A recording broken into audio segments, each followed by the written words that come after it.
Louise McCart, and welcome to my channel. Once again, I really appreciate you being here because I know everybody's got no time on their hands. So the fact that you're with me at all, I really appreciate it. And hopefully you can benefit from something I'm going to show you today. And I just appreciate that. So getting right into it, I'm doing a Lazy Susan. This I've already put 2 coats of varnish on it to minimize or reduce or eliminate any chance of warping because the weather's been a little bit humid and so forth here. I'm trying to keep this room humidity controlled as much as possible. So an extra dose of varnish is not going to hurt anything. So I'm going back to a monochromatic palette that I used several months ago with Kathleen. Kathleen from Cos Creations had asked me to make her a canister set for her kitchen and her home. And as a result of that, I ended up making a couple more canister sets for people. And this monochromatic palette is really pretty. And I thought, well, if it's good enough for multiple people, why don't I make not just a canister set, but why don't I make a Lazy Susan and coaster set for a very monochromatic home palette. So that's what my plan is today. So what I have here is my Glidden, is my pillow, which I've really fallen in love with. This pillow is really nice and smooth, holds up well, and this is my pillow for today. And I'm going to lay this down, and I'm going to call out the colors as I go, and you'll see that I don't need to put a whole lot of this down. I don't need to cover this whole thing to start with, because it's going to spread.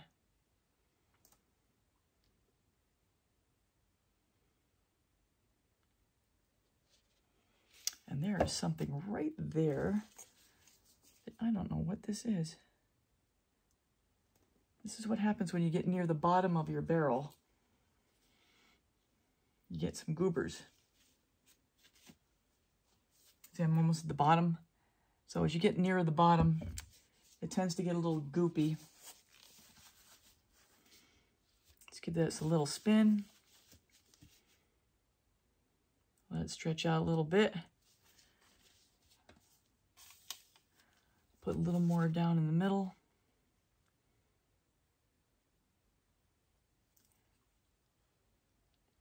The goop is on the edges. I'll have to clean off this when I'm done. Okay, we'll put that over there. Now my colors. This is going to look like a familiar palette, and it is. This is my Iridescent Silver by Golden. That's the consistency.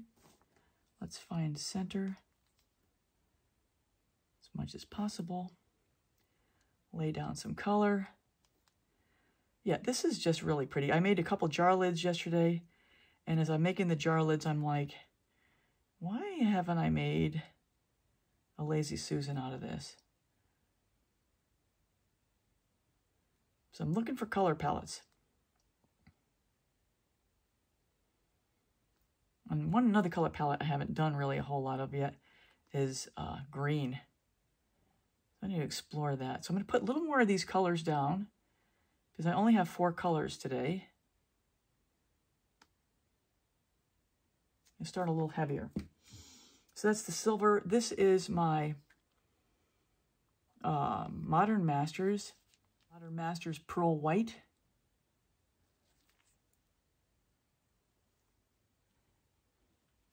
And I have in it some golden shading gray.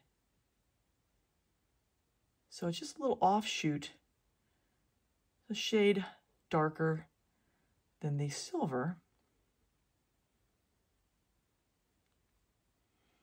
So I want to have a gray representation in this.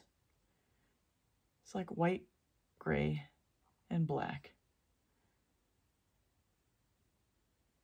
2 shades of gray represented by silver and shading gray in Modern Masters Pearl.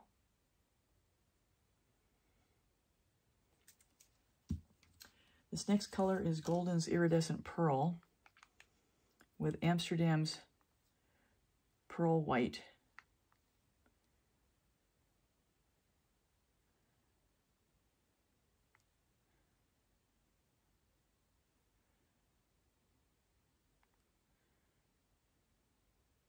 I've really enjoyed this color.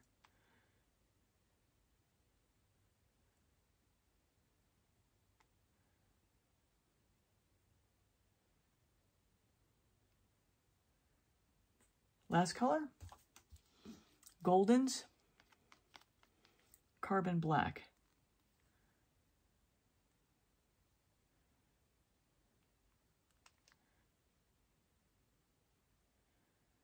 I need to make sure to put enough of this down.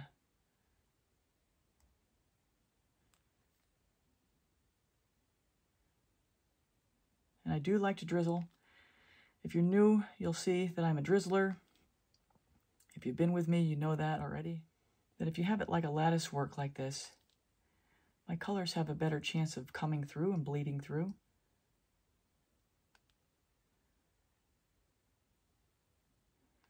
I want to make sure I get enough black down, because this is the only real color I've got. All right, cell activator. Now, you've seen me use these bottles. These are still from the fluidart experience that was here in Asheville. These are from Jessica Winterstrom. This is Australian Floetrol. And I have so much of this, I don't even know what to do with it all. I'm gonna lay the cell activator down. I've got my Berta 1,000 watt blow dryer. And I'm gonna get on my step stool and I'm gonna blow this out.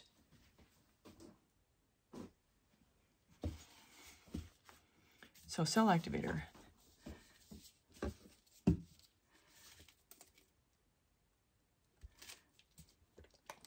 Here's the white.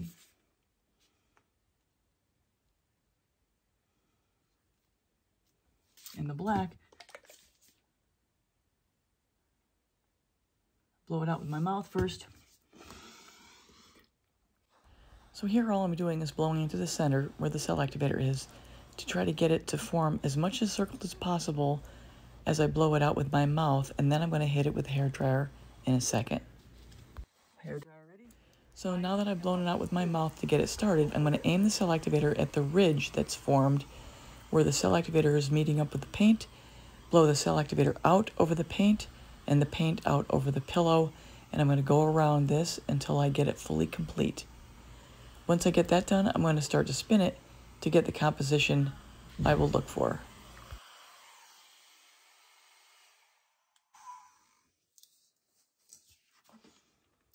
Wow. Now, mind you, this is cell activator. This is Australian. Now, I do have my own cell activator, which is Video 141, which is American Floetrol, that works every bit as good as this. But because I've got so much of this, I'm using it up. This is from the end of May. We're currently July 15th. So that tells you this is almost 2 months old. Look at the performance of this cell activator. Now, I know it's probably not conventional, but I've heard people say that you can have your cell activator last like 4 days or so before you need to refresh it or get rid of it. And in my opinion, I'll probably run out of it before it goes bad. Look at that.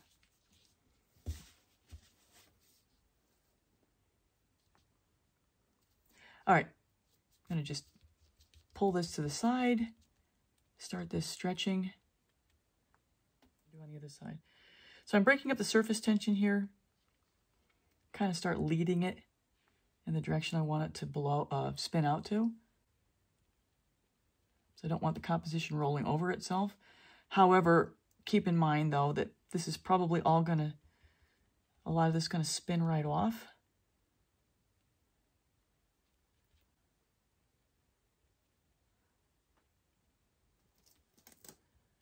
This is really pretty.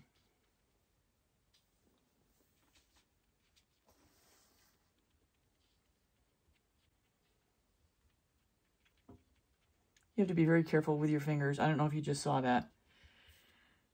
I went right over the top here and put that mark there, but that's probably going to come off anyway, so I'm not sweating it too much. But beware where your fingers are.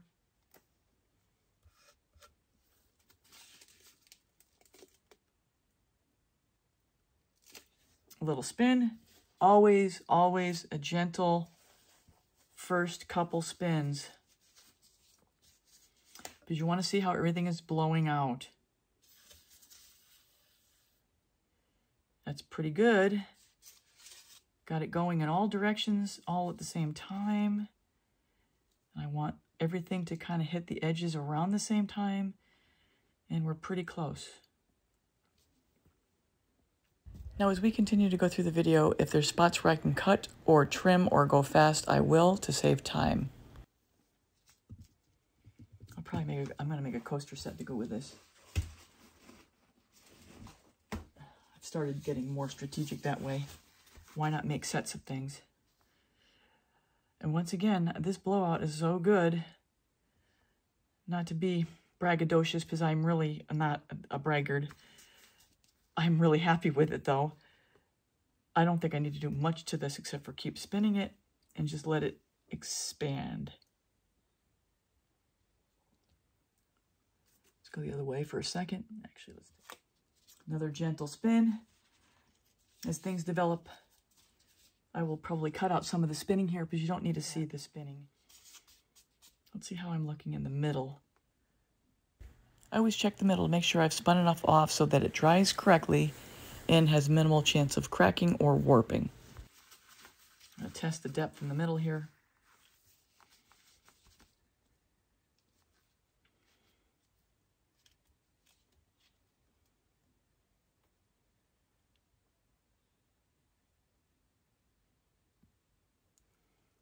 I don't know if you can see that. Hardly anything, which means we're pretty spun out. Glidden spins out like a champ, really. And it holds up great. I think we're about done. So next step will be to clean up the bottoms. I'll just run my finger along the bottom to get all the excess paint off. You want to make sure you get all the excess paint off so that the paint stops pulling on the composition. Because it's like, if I can think of an analogy here, it's like you have your bedspread on, and on, say on one side you put bricks on one whole side. Well, the bedspread's going to want to pull in that direction because the weight of the bedspread is heavier on one side. Same thing here. The paint is going to continue to, as it stops spinning, it's still got that force going out. The centrifugal force is still blowing it out, even though you don't necessarily see it. And you need to stop it. You need to stop that direction and flow. So that's what I'm doing. And I will be back to show you the final result in the wet result phase. And then I'll show you the final resin results when I get that in a couple weeks. So I'll let this sit for 2 weeks, and then we'll resin it, and then we'll be done. All right, everybody. I'll be back with the wet results. Thanks for being here. So even before I get to the resin results, I just wanted to throw in here, if you are interested in looking at some really cute videos, I have my bears playlist I'm going to link above. By now I have probably 60 short videos of a minute or less where I have little vignettes of the bears in my neighborhood. Check these out if you want something light and different. And with that, we come to the final conclusion of the resin results of this piece. At the end of this, I'm going to link my Lazy Susan's playlist so you can see other colors and other creations I've done in this technique with this Lazy Susan. And if you're new here and haven't yet, please subscribe, hit the bell and all. You'll get all my latest art tutorials. And I will be talking more about the Fluid Art Boutique that was a great success, but I wanted to talk to the fellow artists that joined me to remind you to send me your email, so when I have my after action tutorial put together next week or so, I will know how to contact you for the link. So everyone, that's all for now. Please leave a comment, a thumbs up is appreciated, and we will see you again next time. Take care, everybody.